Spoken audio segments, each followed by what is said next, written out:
Assalomu alaykum Murod Shifo kanalining aziz muxlislari. Shoir aytganidek, ona deganimda oqsoch jafokash, munis va mehribon chehrang namoyon. Sen axir bag'ringda parvarish qilib, ko'zimga baxsh etding ko'zgudek jahon. Mehr so'zining ma'nosi quyoshdir. Ona mehri ham quyosh nuri kabi cheksiz beo'lchovdir. Uning toshu tarozisi yo'q. Ona bolaga qalb bergan, sevgi ato etgan. Bu ne'matdan bahramand bo'lgan aziz farzandning birinchi so'zi onadir. Barcha jabhalarda bo'lgani kabi Murod Shifo tabobat markazi jamoasida ham o'nlab onalar, ayollar mehnat qilishadi. Biz bugun ularning ayrimlarini sizga tanishtirib o'tamiz. Qani ketdik.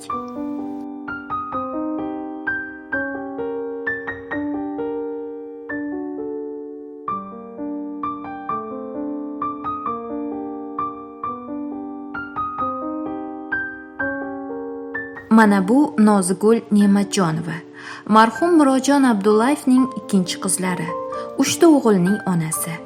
Nozigul bugunga kelib onasining o'ng qo'liga aylangan. Markazdagi barcha ishlarni yelib yugurib bajaradi. Opodam Ne'matjon Abdullayev bo'ladilar. Bu kishi biz endi yoshligimizdan, kichkinaligimizdan oldilarida katta bo'lganmiz. Tabobat bo'yicha ishlaganlar. Buni davomchilari dadam rahmatlik ya'ni Murodjon Abdullayev dadam bo'ladilar. U kishi qazo qildilar, 2023-yil qazo qilganlar. Ikkalalari birgalikda bu kasbni, tabobat kasbini men yoshligimdan ko'ra bilgan bo'lsam, tabobatning ichida katta bo'ldik.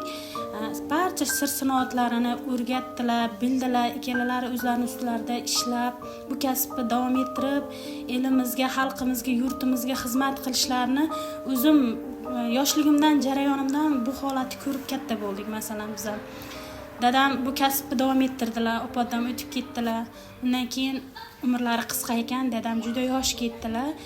Dadam o'tib ketdilar. Dadamdan keyin mana bu kasbni bizda opodam 5-avlod bo'lsa, dadam rahmatlik 6-avlod sulolasi hisoblanganlar.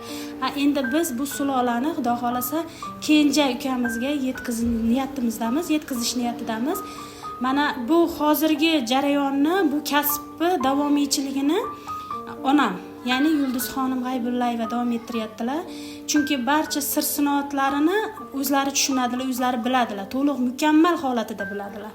Deyarli shu kasbni ichida men ham katta bo'lganman, lekin dadam bilganchalik holatda farzandlari bo'lsa ham onamchalik biz bilmaymiz. Shuning uchun onam bu kasbni davom ettirib ketyaptilar.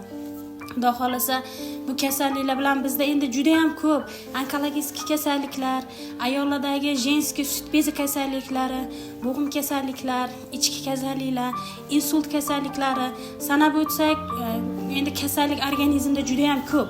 Ana shu kasalliklari mana ota avlodimizdan beri ishlab kelyapmiz. Xudo xolasa bu Murod Shifo klinikasini 2022-yilda tashkil topdi, ya'ni ochilish kunlari bo'lib o'tdi. Demak, bundan buyog'iga davom ettirib keldik. Dadam rahmatlik 2023-yilda olamdan o'tib qoldilar. Bundan buyog'ini onam davom ettiryaptilar. Xudoga shukr, natijalarimiz yomon emas, yaxshi. Klinikamizda juda ham ko'p xodimlarimiz bor. Ya'ni ayollarimiz juda ham ko'p tashkil qiladi. Buni xodimlarimiz, o'zimizning ayol xodimlarimiz deyarli 20 tadan oshiq. Deyarli juda ham ko'p. Erkak xodimlarimiz ham bor, lekin hamshiralarimiz bor. Hamshiralarimiz Nargiza xonim borlar, Ranoxon borlar, ishlab turgan hamshiralarimizdan, massaj qizlarimiz bor, Malohat degan. Hammasi siqidildan yaxshi holatda kurashib olib kelyapmiz. Mendan katta opam borlar, Durdona opam, o'zlari ginekologlar. Onamni bir qanotlarida katta opam turibsalar, ikkinchi qanotlarida endi o'zimning nazariyamda men turaman. Aptekada giyohlar bilan, bemorlar bilan fikrlashaman. Men eshigimdan kirib kelgan 100 ta odam bo'lsa, 100 ta odamni hammasini tuzatib beraman deya olmayman. Men Alloh emasman. Agar Alloh meni qaysidir o'simlikka olib yig'ishtiribga, shu qaysidir bemoringga sababchi bo'ladi deb sabab chiqib qo'ygan bo'lsa, tuzalgan bemorlarim uchun xalqimga doim xizmatdaman deganlar. Mana bu esa Durdona Ne'matjonova, Murod akaning katta qizlari. Uni ham 3 ta pahlavon o'g'illari bor.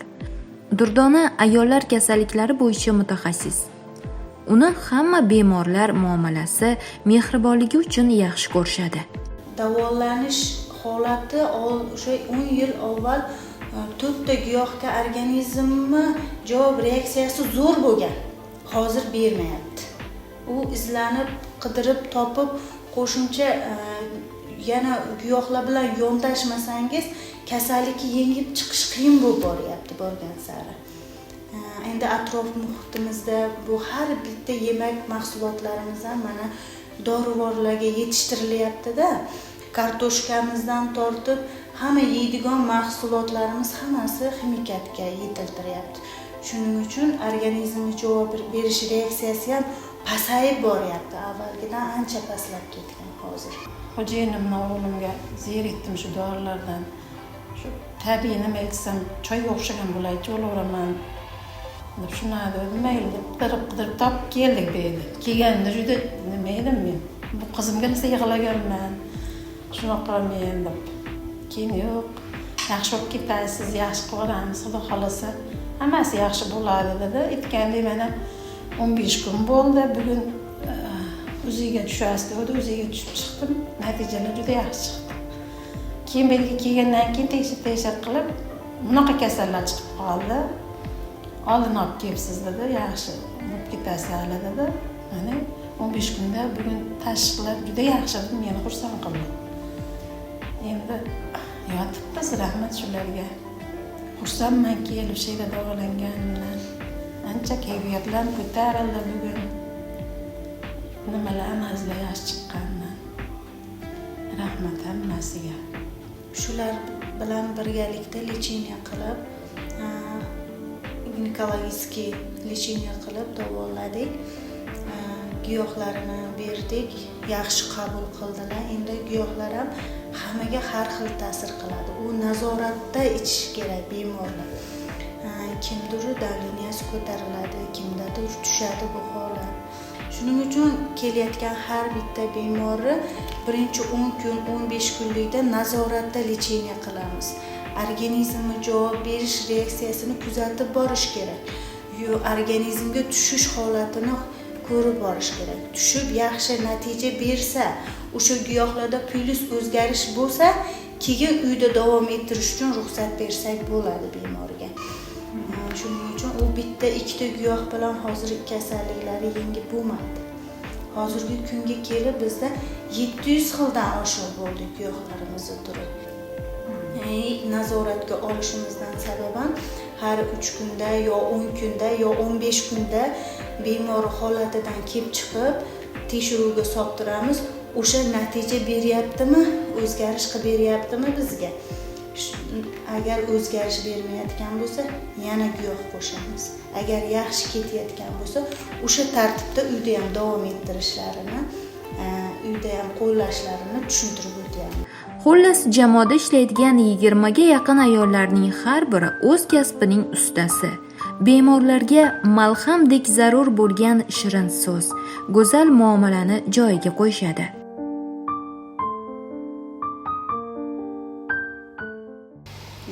Mana shu Murod shifo klinikasida hamshira bo'lib ishlayman.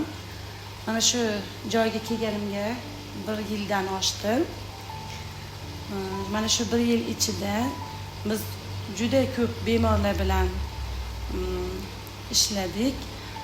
Ko'p bemorlarimiz juda og'ir bemorlar, ko'p viloyatlardan, boshqa turli tuman viloyatlardan kelishadi. Ko'proq bel disk grijalari, saraton kasalliklari, jigar sirroz kasalliklari davolanishadi. Qandli diabetlarimiz davolanishadi. Shu biz rahbariyatimizga kattakon rahmat aytamiz. Maoshlarimiz juda yaxshi. Yaxshi ishlaganlarga qo'shimcha primalar berishadi, rag'batlantirishadi. Sovg'alar berishadi mana bayramlarda. Qiynalgan oilalarimizga yordam berishadi.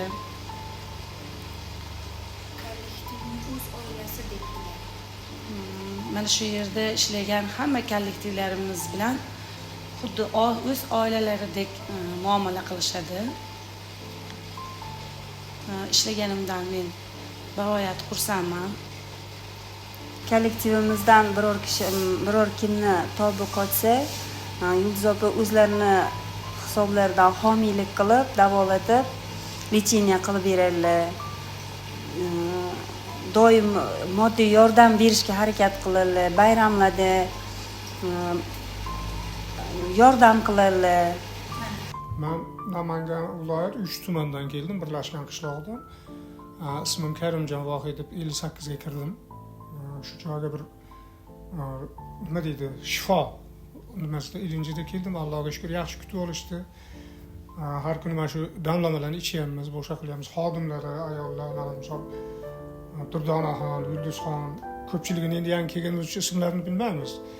Yaqinda mana 8-mart ayollar shu joydagi barcha bemorlarning dardiga shifo bersin. Avvalo, uni qatorida bizni ham, ular ham mana shu kelyapgan, mana shu nimalarni juda chiroyli kutib olishyapti.